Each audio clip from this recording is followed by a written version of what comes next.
Me sick, man, because I can't imagine them doing this to any other quarterback in football at this level. Frankly, I can't imagine them doing it to any other quarterback because put aside the conversation that I think Marcus was trying to have about how good Dak is or isn't. Like, I believe he's good enough to win a championship. He hasn't done it yet, but that doesn't matter. There's a basic level of respect that you show to your teammates. I've been waiting and charging up, and I've been waiting to see if one of our players was going to come out and make this right.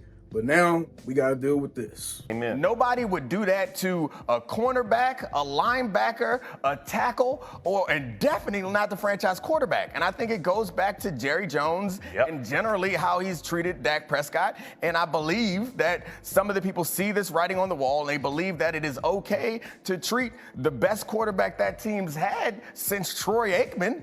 Treat him like he's just an average guy. Hang with me, my brothers and sisters. Do not get caught up or hung up on the Troy Aikman thing. I know some of y'all are Romo truthers out there. We all part of the same family at the end of the day. Do not get caught up with the QB comparisons. Hang on to the message that he's dropping to us. It ain't about whether or not he's good or bad or anything else like that, because at the end of the day, we've had tons of worse players come through this Dallas Cowboys team, but none of them have been afforded the level of disrespect that Dak Prescott has faced, even from in-house.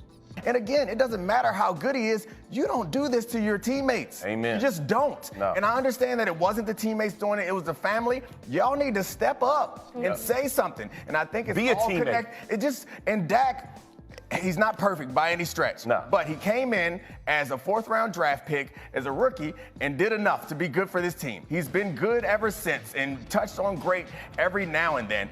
And Jerry Jones rewarded him by pretending like he wasn't going to sign him, like he had another option. You know what?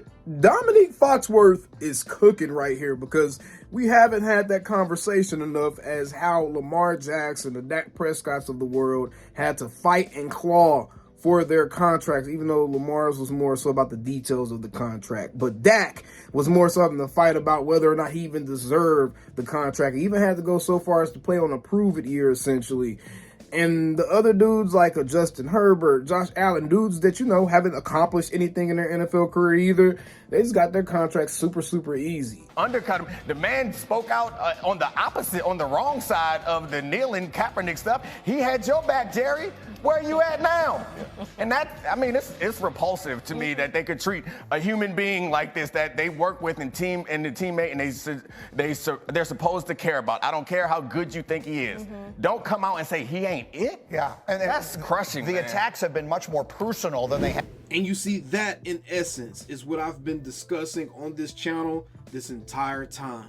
It's not about trying to prop up Dak Prescott and make it seem like he's playing like prime Joe Montana or a Tom Brady or a Patrick Mahomes in current times, whereas he's winning in the playoffs or in the moments that are big or the moments where the lights are the brightest, or trying to disprove every single thing that's said about him that's negative. It's not about that. He makes mistakes. He's the quarterback of the team. Their mistakes are going to be magnified more than other players on the team. That's facts. That's fine. That's NFL football. That is something that's an undeniable truth about how this game is going to be covered, and that's that the quarterback is always going to be looked at with the most amount of responsibility on their shoulders. It's not about that. It's about the respect. It's about the culture that's been cultivated around this team. Whereas this team is more so just like a museum of Jerry, where he can walk along and take all of his little old biddies. Y'all was probably wondering why I had this picture right here. But he treats the Cowboys like his own personal little museum where he can walk down the hallway with his arm around this little biddy, and he's sitting there talking about, yeah, this is the time I came in and I made that trade to shock the world. And that was the first step in making our team a true contender. And that's when one of the greatest stretches that football has ever seen was first born. That is, however, until that dastardly Jimmy Johnson came in and tried to steal all of my credit and make it seem like his great coaching and culture is what really led us to those championships. But I'm the one that gave him those players,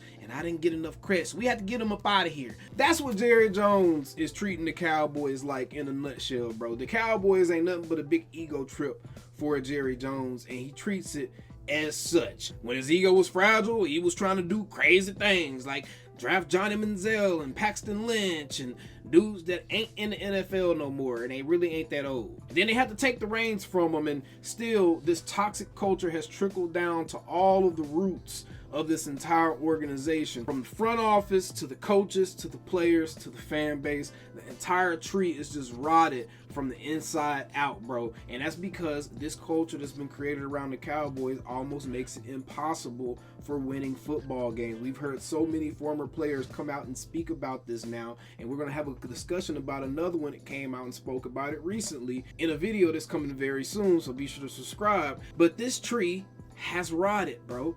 This organization isn't focused on winning football. This organization is not run like any other organization in the league. It's run like a tourist attraction. That's what the Dallas Cowboys are, essentially. A giant tourist attraction with athletes walking around playing the role of the staff. That's what the Dallas Cowboys are. But guess what? The staffers working at Jerry World are all out of position. These dudes are playing roles that they're not really comfortable playing, just like any other old janky amusement park you would go to. You got dudes operating the wrong rides and rides they're not qualified for. And that's essentially what we're seeing here, bro. And Jerry Jones is just walking around with all his little dates and showing off his janky amusement park. And as fans, if y'all really want to encourage change, stop being mad at the players. Stop going off on the quarterbacks. Tony Romo got the same treatment that Dak Prescott is getting today. Dak Prescott's is heightened even more because social media is heightened even more, and Dak Prescott has other things that motivates people to hate him even more. Like Dominique Foxworth said, Dak had Jerry's back on his stance with the whole kneeling thing and everything else. So there's a lot of other stuff that's encouraging people to want to hate Dak Prescott even more from all walks of life. Trust me. But Tony Romo had to deal with this same culture that wasn't about winning football. It wasn't about trying to truly build a winning culture and really immerse yourself in what you're doing, like you're doing in the Baltimore Ravens building, like you're doing in the San Francisco 49ers building, where you got players from the Eagles coming out and talking about how San Francisco's practices are just a whole different level. They're just intense. San Francisco is locked in on trying to win. Baltimore is locked in on trying to win. Kansas City is locked in on trying to win. The Cowboys haven't been locked in on trying to win since Jerry Jones allowed his ego to get in the way of winning. But guess what? We wasted Romo. We're going to waste Dak. We're going to waste Trey Lance or whoever else is next that's really a competent franchise QB level player. We're going to waste all these dudes because this organization ain't focused on winning, bro. And as fans, the only thing we can do to encourage them to go in a different direction with where their focus is to stop taking them seriously. I'm not even going to tell y'all stop buying the merch, stop doing that, because I know y'all going to still do it because y'all want to have fresh Cowboy stuff, and some of y'all are locked into getting Cowboys gear permanently every single Christmas. I know all your family members just have defaulted to buying you Cowboys gear now. I know. So that's not going to happen. But giving Jerry Jones the attention, wanting to hear from Jerry all the time and positively receiving him when he shows his face at that stadium, boo his ass, boo Steven. When y'all see him, boo them. Quit turning into fanboys and forgetting the fact that you hate this dude and, oh, this the owner. No, boo them. Make them know that y'all are upset. That's the only way y'all gonna make them change something, is if you hurt their damn egos. Either way, y'all know how we have to end these videos now because of this dude right here. We still them damn Cowboys, y'all, and we still gonna remain them Cowboys until we boo these dudes, bruh. Hurt their egos. That's how you encourage change as a fan base when it comes to dealing with rich white owners. Hurt their egos.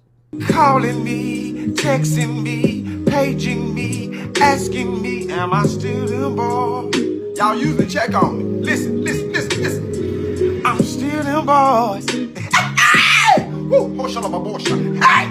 I'm still them boys.